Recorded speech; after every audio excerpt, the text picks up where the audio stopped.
Hi there. If you are an NRI and you have received notice 131 1A of income tax act में, तो यह video आपके लिए है।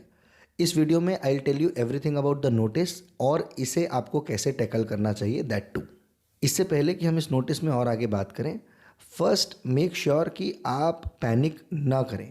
There is nothing to panic about if you are clean. Also at the same time I really recommend it कि आप इसे seriously लें।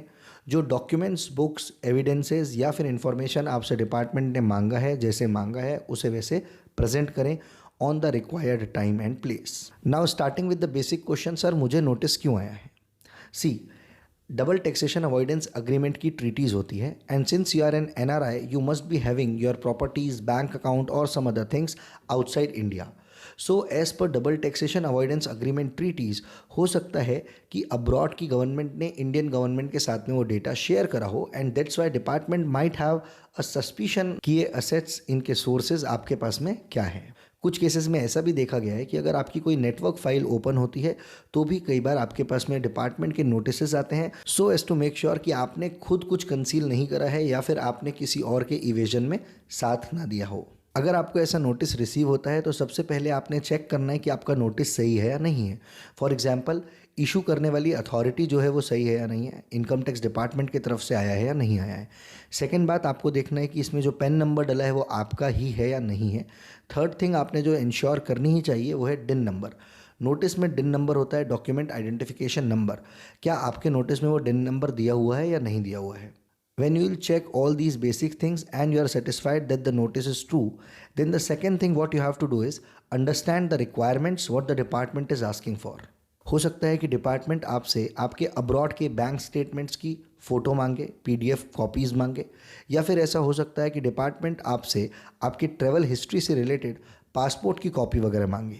ऐसे केस में अगर आपको कोई प्रॉपर फॉर्मेट डिपार्टमेंट ने दिया हुआ है, आपको नोटिस में दिया हुआ है फॉर्मेट, तो आपको उस फॉर्मेट में ही उसे अरेंज करके डिपार्टमेंट ने प्रोवाइड करना चाहिए। मतलब you have to give it to the department.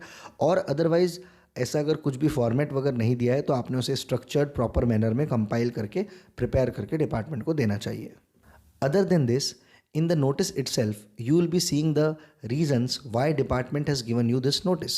For example, maybe department has found out that there is certain bank account or assets in your name abroad and that's why they have issued you this notice, and now they are asking for the details of those things, for the transactions what you have entered in the bank or maybe the tax returns of your abroad country.